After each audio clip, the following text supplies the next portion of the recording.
Nous sommes effectivement avec Elhaj Seydouba, ancien maire de la commune de Médina Gounass et ancien président du comité d'organisation du Dakar de Médina Gounass.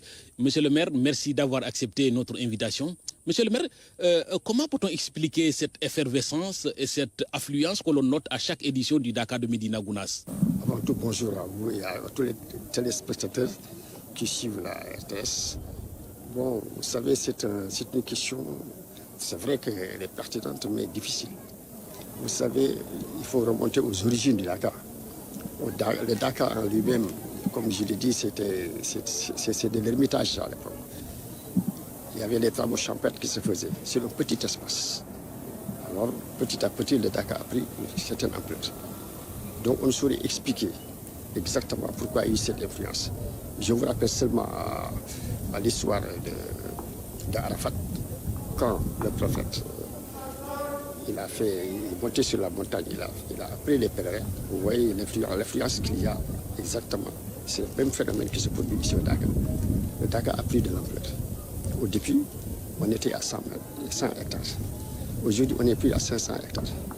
Donc vous voyez, on ne peut même pas vous dire exactement combien de pèlerins au Dakar. Personne. Auparavant, monsieur le maire, l'initiateur du Dakar de Médina Gounass, Thierno Mohamed Seydouba, avait eu à organiser ce Dakar dans plusieurs sites. Pourquoi le choix définitif de ce site? Vous savez, comme j'ai dit, vous savez, les secrets de Dieu sont impénétrables. Ça, ce sont des hommes de Dieu. C'est vrai, il y a eu Aïn Madi, il y a eu d'autres sites qui ont abrité le Dakar. Pourquoi il a choisi ce site? Si vous étiez venu ici vers les années 80, à l'époque, il y avait un petit ruisseau ici. Il y avait de l'eau de source pure.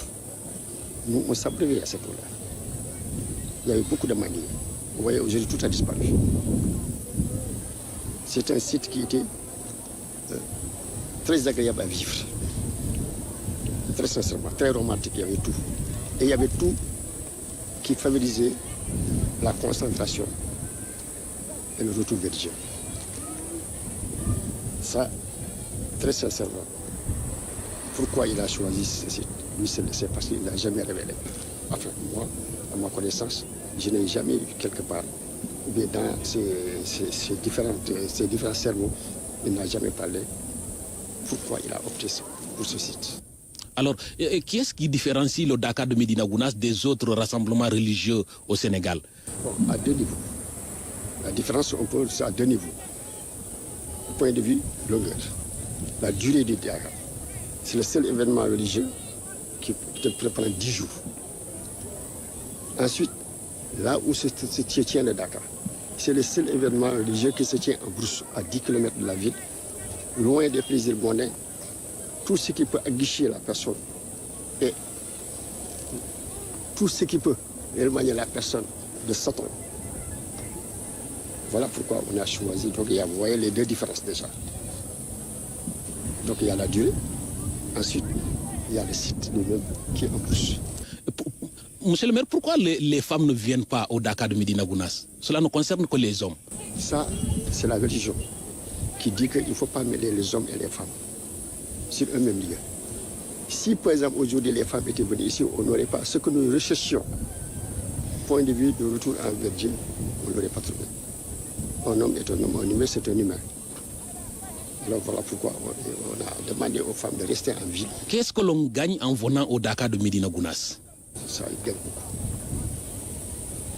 Parce que, vous savez, c'est pas facile de rester 10 jours loin de sa famille, loin des plaisirs, vous abandonnez tout. Vous venez vous dormir dans des conditions difficiles. Vous vous consacrez à Dieu. Chaque jour, vous faites, chaque pèlerin fait 12 000 satres de fatigue.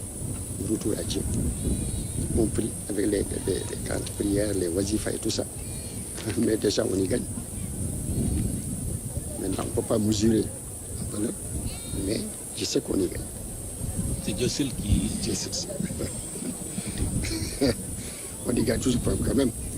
On pouvait, pendant cette période-là, si on était ailleurs, dans un autre milieu, on était dans d'autres circonstances, dans d'autres conditions, dans d'autres plaisirs qu'on ne trouve pas ici. Donc déjà, on a gagné quelque chose. Une partie de sa vie, moi, une tranche, dans la tranche de sa vie, dans la durée de sa vie, on est resté quelque temps éloigné de tous les plaisirs mondains. Consacré à Dieu. Ça, on y gagne. Effectivement. Alors, quel était l'objectif principal de Thierno Mohamed Saïdou Ba en initiant ce Dakar de Médina Gounass en 1942? Vous savez, Thierno, c'était un homme bizarre. Lui, il avait un souci. Il avait une mission. Il voulait sauver tout le monde de l'enfer. Lui, il voulait sauver tout le monde, tous les êtres humains. Et je dis même tous les êtres, tout ce que Dieu a créé, qui a une âme, il voulait les sauver de l'enfer. Et il y a des voies pour y accéder. Et ce Dakar en fait partie. Donc voilà donc exactement ce qui a motivé Thierno pour le Dakar. Le Dakar, c'est un... Je saurais exactement expliquer, vous dire ce qu'est le Dakar. C'est quelque chose d'exceptionnel, quelque chose d'incommensurable.